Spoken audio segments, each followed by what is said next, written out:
Yasin bhai, mashallah, we know that you came to Deen from a life which was not so deeni, Hmm.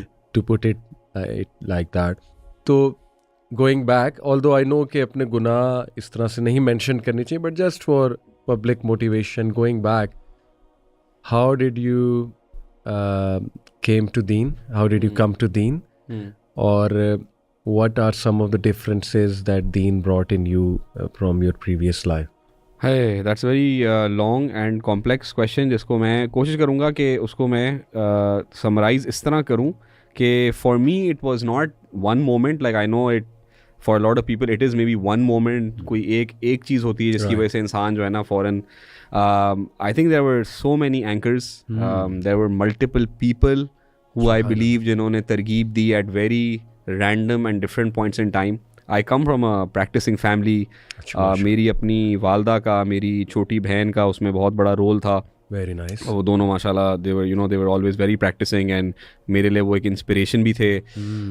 मेरी छोटी बहन थी, वो आलमा बनना शुरू हो गई थी during the time she went to university. हम दोनों लम्स में थे. ठीक. तो that was definitely, हालांकि I don't like saying it on camera too much, फिर बाद में जो है ना, छोटी बहन है तो कितनी जो है ना, but ये है कि definitely that was inspiration and I think that it's funny now that I think about it, and मैंने ये वाला सवाल बहुत लोगों से पूछा है, आपसे भी शायद मुझे लगता है मैंने एक बार गालिबन पूछा था, and I think हर बंदा यही रिफ्लेक्ट करता है कि there are so many random things that just come together, and I think that if I go back in time I don't think I can rearrange it, सही. because you know Allah's plan is Allah's plan, so I cannot rearrange that एक किसी ने एक dialogue का, एक ऐसी conversation भी, एक कोई बयान सुना, एक बस किसी को देखा और आपको जो है ना अल्लाह याद आया. There were so many different moments and बहुत सारे भाइयों का इसमें रोल है. मैं सारों के नाम भी नहीं ले सकता, कुछ के तो नाम याद भी नहीं है, जो सच बात है. But I think for me, जो कि सच बात है, कि हालांकि एक सर्टन ड्यूरेशन था जिसमें मैं बहुत अनफॉर्चुनेटली नॉट प्रैक्टिसिंग हो गया था. आई ऑलवेज न्यू कि मैं जो है ना एक बड़ा फजूल और फारिग बंदा हूँ. लाइक मुझे कभी भी ये क्वेश्चन नहीं था कि जो मैं कर रहा हूँ मैं ठीक कर रहा हूँ. तो ना अगर कोई फ़र्ज छूट रहा है तो उसमें कोई ठीक बात है, कोई गुनाह हो रहा है तो ये ठीक है. I was always clear. हाँ नहीं, so this is completely wrong and I have to do something. Like I need this breath of fresh air. I need a fresh start. मुझे कुछ चाहिए है. For me that was actually shifting from Karachi. Like I think shifting from Karachi to Lahore back in 2014 fresh start था मेरे लिए. बिल्कुल जैसे कहते हैं ना, एक नई ज़िंदगी थी. आते ही साथ जो है ना, मुझे हमारे जितने भी आपको भाई नज़र आते हैं नसिया इंस्टीट्यूट में, अरसलान साहब हैं, मोइन साहब हैं, ये मेरे लिए मेंटर्स बने, उस्ताद बने, बाद में दोस्त बने, कॉलीग्स बने. You need that sort of system, and I think when I came to Lahore I found these guys, I found a system, I found a refuge, and during that time it got cemented. Like I feel like from a belief point of view I knew that I had to do it, but when I found the sohbat it became easy. Amazing. And then it was overnight. हालांकि mental journey शायद 5-6 साल की थी, but वैसे it was okay. 1 Ramzan 2014 तौबा भी कर ली, number भी डिलीट कर दिए, हर चीज़. मतलब एक होता है ना कि बस this is no longer a life I want to lead. And बहुत सारे फिर उस रमज़ान में बहुत सारे चेंजेस थे. तो this is a very PG-13 summary of everything. Yeah. Sohba. The key word. The king and key thing. I feel. The key thing is sohba. Subhanallah. यानी कुरान भी कहते हैं ना, सूरह कहफ में अल्लाह सुब्हानहू व तआला नबी सल्लल्लाहु कहते हैं कि keep yourself with those who strive for their Lord's face day and night, for the pleasure of their Lord. बेशक. So yes, same Yasin bhai. I cannot imagine life without these brothers who have been a push in my life. और मतलब it's amazing. वाकई पीछे जाकर सोचे ना यासीन भाई, तो आपको अल्लाह की इतनी क्लियर मदद, इतनी मोहब्बत नज़र आती है आपको अल्लाह की, कि डिफरेंट आपके फेजेस थे और उसमें अल्लाह ताला मुख्तलिफ लोगों को भेजता रहा है to lift you up, to motivate you, to keep you going on. तो in short it has been Allah throughout, to be honest. सुभान अल्लाह. और अल्लाह का बड़ा करम है. अल्लाह बस इस्तकामत दे. असल बात ये है यासीन भाई, फितने का दौर है, अल्लाह इस्तकामत दे. सो यासीन भाई, because we will be discussing about new year, so in your past आप सेलिब्रेट करते थे, कैसे करते थे? वॉक मी थ्रू दैट थोड़ा सा अगर बताना चाहे आप. Yeah, to be honest, like I'm sure there were a few years of celebration for sure. अच्छा, I'm not really like वैसे मैं generally even pre-ilm and dawa, I feel like I'm not someone who's like that big into celebrations. Like मुझे लगता है मैं कभी कभार बहुत बड़ी गैदरिंग्स में कुछ इंट्रोवर्टेड हो जाता हूँ. But like so it was always about for me. देखिए मैं बिल्कुल एक सिंपल बंदा हूँ. बस जो दोस्त कर रहे होते थे ना, हम पीछे थे. तो अल्लाह ने अब नेक दोस्त दे दिए ना, तो हम कुछ नेकी में लगे हुए हैं. तो बस आप समझेंगे अगर लोग सेलिब्रेट कर रहे हैं तो बस सेलिब्रेट करने चले गए. And I feel that, and हाँ, I do believe that post like जब इल्म पढ़ना शुरू किया, उलमा के साथ बैठना शुरू किया, एक चीज जरूर है कि ये चीजें ना एक टाइम पे इतनी बड़ी होती थी. लाइक न्यू ईयर्स आ रहा है, यस यस एब्सोल्युटली, बर्थडे आ रही है, यार कुछ करना है, पार्टी. बर्थडे जो है ना, बर्थडे से जो निजात मिली है ना, कि जस्ट एक एक टेंशन ही नहीं है. Like I swear I don't even know the last time मुझे किसी ने विश किया हो. सही, या याद भी नहीं रहता अब तो. बट वो इतना मेंटली ना कि वो यार दोस्तों को बुलाना है, कहीं खाना खिलाना है, एक तो पैसे भी ज़्यादा नहीं होते थे, तो बंदा सोचता मैं कैसे खर्चा उठाऊंगा. अच्छा, बाद में ना हमने एक रूल बना लिया था, मैंने ही उसको इंस्टिगेट किया था विद माय मेमनपन, कि जिसकी बर्थडे है ना उसको ट्रीट मिलनी चाहिए. तो then it became easy and I think we can still do that, we can still do that. तो but it was such a big deal कि यार न्यू ईयर आना है, और बस एक ना सोशल प्रेशर होता था कि कुछ करना है, लोग कहाँ होंगे, क्या चीज चल रही होगी, where is the cool crowd going to be. These were things on your mind. वो मिस आउट फीलिंग जो होती है ना, जो फोमो होता है. फोमो, या. एंड आई लाइक अब तो जो है ना, कल जब वो बम फटने शुरू हुए हैं, खैर बम तो नहीं कहना चाहिए, जो भी पटाखे फटना शुरू हुए हैं, तो उस वक्त रियलाइज हुआ कि यार ये क्या हो रहा है. तो अच्छा, वो it's 31st no, it's new year's, like you don't even realise it anymore. But I understand it's a big deal for a lot of people. बड़ी आपने खूबसूरत बात की कि यार हमने बिला वजह कुछ ऐसी चीज़ें जो इस्लाम ने हम पे फ़र्ज़ नहीं की हैं, ना उनसे रिलेटेड को फाइनेंशियल बर्डन डाले हैं, ना उनसे रिलेटेड कोई सोशल बर्डन इस्लाम ने डाले हैं हम पे, उनको हमने फ़र्ज़ बना लिया, लिटरली फ़र्ज़ बना लिया कि एज इफ़ कि वो इस्लाम का हुक्म है कि हमने करना है, और हमने उसमें लोगों को प्लीज़ करना है, हमने लोगों को दिखाना है. इट्स वेरी आयरॉनिक कि यार अगर हम दीन पर आए हैं तो फिर everything should change, you know. हमारे फिर कस्टम्स, हमारी गैदरिंग्स, हमारी सोच, mindset, everything should change with दीन. तो बड़ी प्यारी आपने बात की कि मुझे बल्कि वो याद आया कि इस्लाम बहुत सी चीज़ों से आपको आज़ाद करता है. जैसे उलमा इकबाल ने कहा था ना, ये जो एक सजदा जिसे तू गिरा समझता है 1000 सजदों से देता है आदमी को निजात.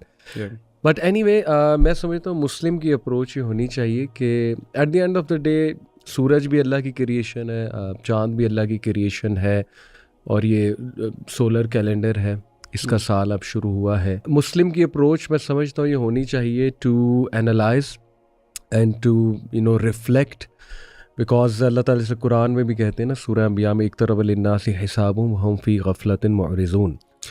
अब ये अल्लाह ने हमें एक रिफ्लेक्शन पॉइंट दिया है. इसी तरह हदीस है ना, एक सहाबी नबी सल्लल्लाहु अलैहि वसल्लम के पास आया और पूछा कि या रसूलल्लाह क़यामत कब आएगी. तो अल्लाह के नबी सल्लल्लाहु अलैहि वसल्लम ने उसको बड़ा ज़बरदस्त रिफ्लेक्शन पॉइंट दिया कि ये छोड़ो, कब आएगी, what have you done about it. क्या तैयारी. तो years are passing on, let's take it that way. और लेना भी चाहिए इसको. It's not boring. कोई कहे यार ये फिर वो बोरिंग बात शुरू हो गए हैं कि चलो बैठो रिफ्लेक्ट अपॉन करो. भाई why not, life is, you have to take life seriously, why not reflect. तो मैं रिफ्लेक्शन के पॉइंट ऑफ व्यू से यासीन भाई चाह था इसको हम लेकर चलें इंशाल्लाह. बहुत से लोग जो है वो बड़ी पेन से गुजरे होंगे पिछले 1 साल में. जैसे मे बी कोई डिवोर्स से गुजरा होगा, किसी की मैरिज हुई है तो किसी की ब्रेक हुई है, सुभान अल्लाह. कोई औलाद का तलबगार होगा, लेकिन उसे लगता हो कि मेरी दुआएं कबूल नहीं हुई इस साल भी, अल्लाह ताला ने मुझे खुशखबरी नहीं सुनाई. किसी को हो गई होगी, कोई बहुत अरसे से औलाद की दुआएं कर रहा होगा, उसको हो गई है. तो अल्लाह जानते हैं कब किसको क्या देना है. इसी तरह किसी का बिज़नेस में भी बहुत बूस्ट हुआ होगा पिछले 1 साल में, किसी का नहीं हुआ होगा. किसी को औलाद से कोई प्रॉब्लम्स आ रहे हैं, कोई किसी एडिक्शन से स्ट्रगल कर रहा है, कोई किसी बैड हैबिट से स्ट्रगल कर रहा है. तो या I just want to give message to all those people. और मैं चाहता हूँ कि हम दोनों थोड़ा होपफुल बात भी करें कि whatever you went through, Allah माफ़ करे, डिवोर्स हुई या कोई क्लैश चल रहा है या अभी तक कोई फैमिली क्लैश चल रहा है और आप बड़ी मुश्किल में हैं, तो let's just talk about hopeful things के let's talk about a new beginning इंशाल्लाह ताला. And let's start with the mercy of अल्लाह सुब्हानहू व तआला, और जो नेमतें अल्लाह सुब्हानहू व तआला ने हमें दी हुई हैं, लेट्स फोकस ऑन दैट। तो मैं चाहूँगा कि आप थोड़ा सा यासीन भाई इस पर बात करें, अपनी लाइफ को भी देखते हुए कि हाउ काइंड इज़ अल्लाह सुब्हानहू व तआला, और अल्लाह खैर ही खैर है, सुभान अल्लाह। So why not start our new life, a new beginning with this mindset, with this thought and believe कि जो मर्ज़ी मेरी ज़िंदगी में चल रहा है अल्लाह खैर ही खैर है, और अल्लाह ताला जो है ना वो मेरा सबसे बड़ा खैर खा है और सबसे ज़्यादा मोहब्बत करने वाला है। I think this is a beautiful start. No बेशक अली भाई, I think that it's maybe just this reflection on itself, and आपका सिर्फ ये कहना और इसी पे बैठ के सोचना, he is part of that, right.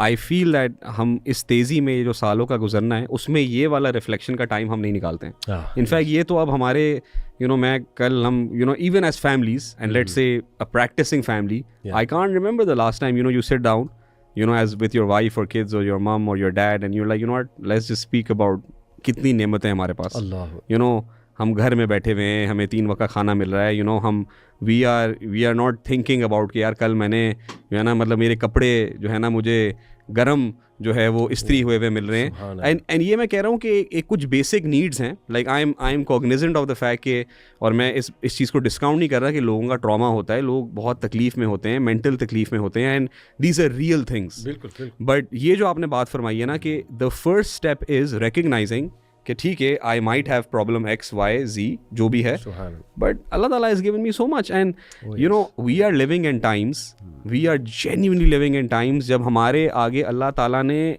लोगों की मुसीबतें इतनी जाहिर कर दी हैं कि उसी को देख के जो है ना मैं कहता हूँ कि ठीक है यार, माई बिजनेस लॉस के नॉट बी दैट बिग, हालांकि मैं मानता हूं कि जिस पे जो गुजर रहा होता है उसके लिए वो क़यामत ही होती है, बिल्कुल है। बट अल्लाह ताला भी, and if you just look at सूरह दोहा, नबी पाक सल्लम को भी इमीडिएटली पास की तरफ रिफ्लेक्ट करवाया जाता है कि अलम यजिदका यतीमन फआवा व वजदका दालन फहदा व वजदका आइलन फगना। ये क्या है? This is the prophet being taught कि ठीक है, right now you are in an issue, हमने वही रोक दी और आपको बहुत तकलीफ हो रही है, but look at your Lord who took you out of all of that, तो ये भी निकल जाएगा। तो जस्ट कीपिंग इन माइंड, कल बल्कि एक आई थिंक असलान साहब ने इतना अजीब रिफ्लेक्शन शेयर किया, and was such a reminder कि जस्ट थिंक अबाउट इट, जब कल वो फायरवर्क्स हो रहे थे, एंड आई रिमेंबर जब वो हुए ना, तो I was sitting in the lounge and my kids were asleep, so 12 AM fireworks शुरू हुए, and I think around 10 PM my kids were asleep. Immediately जब वो होना शुरू हुए ना, तो मुझे ख्याल आया, मैं अपसेट हुआ कि यार फायरवर्क्स हुए ना, यार मेरे बच्चे ना उठ जाएं, they might wake up, and that bothered me, that upset me, to the fact कि मैं रूम में गया चेक करने के, यार बच्चे तो नहीं उठ गए, and I'm thinking 2 साल से गजा में बच्चों के साथ क्या हो रहा है? अल्लाह, ये एक फायरवर्क है जो कि वैसे इतना लाउड भी नहीं था, it can cause me no harm. I am 100% sure कि वो जहाँ भी फट रहा है ना, मेरे बच्चों को कुछ नहीं होगा, but the fact as a parent कि मेरे बच्चों की नींद डिस्टर्ब होगी, यार वो गजा के वालदैन क्या वालदैन है, वो क्या वालदैन है जो इट्स इंटरेस्टिंग दैट अपनी तकलीफ और अपनी मुसीबत होती है ना, बंदा बर्दाश्त कर लेता है। आपने बड़ी अच्छी बात की, औलाद की तकलीफ, माँ बाप की तकलीफ, वो लोगों से ना, हमसे ना बर्दाश्त नहीं होती। तो दैट जस्ट रिमाइंडेड मी कि यार हम बहुत बढ़िया यार हम नेमतों में बैठे हुए हैं, मेरी ये टेंशन है, मेरी ये टेंशन है कि मेरे बच्चे उठ जाएंगे, वहाँ उनको पता ही नहीं है कि बच्चों की आँख खुलेगी कि नहीं खुलेगी। तो ना एक पार्ट ये है कि आई रियलाइज कि नहीं यार, वाकई अल्लाह ताला जो भी ये साल था ना, अगर मैं बैठा ये पॉडकास्ट सुन रहा हूँ, that means I have the time, the intellect and the peace of mind कि I am better than maybe 90%। बेशक। एंड अल्लाह का करम ही है कि मेरे पास ये सहूलत है। And once again I am speaking to the people listening, I am not speaking to, I am sure इस मुल्क में भी बहुत लोग हैं जो बहुत बुरी स्टेट्स में होंगे, but right now we are speaking to each other and we are speaking to the people listening कि नहीं यार वल्लाही अल्लाह हैज ब्लेस्ड अस, अल्हम्दुलिल्लाह। ब्यूटीफुल।